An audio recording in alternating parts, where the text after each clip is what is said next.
এদেশের মওলানা আলেম তাদেরকে নির্যাতন করা হয়েছে।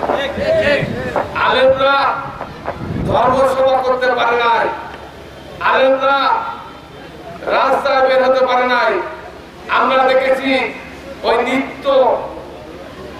নগ্ন নৃত্য দৃশ্য যাত্রা এগুলো করতে পারমিশন লাগে না, আর ধর্মসভা করতে পারমিশন লাগে।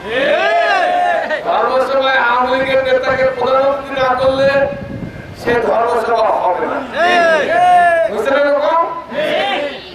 আজকে আমি তো মনে করি এই জন্য আল্লাহর কসম, ফেরাউন নমরুদের বংশধর এই 15.5 বছরে দেশ শাসন করেছে।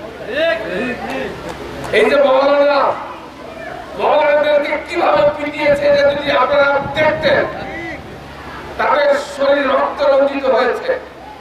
এই মওলানাদের রক্তে ঢাকার রাজপথ রঞ্জিত হয়েছে। মওলানাদেরকে পিটিয়ে জেলখানায় মাসের পর মাস আটকিয়ে রেখেছে। আল্লাহ কত আছে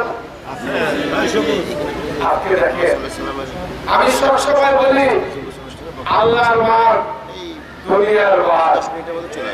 আল্লাহ এমন শিক্ষা দিয়েছে যে সব আমল করা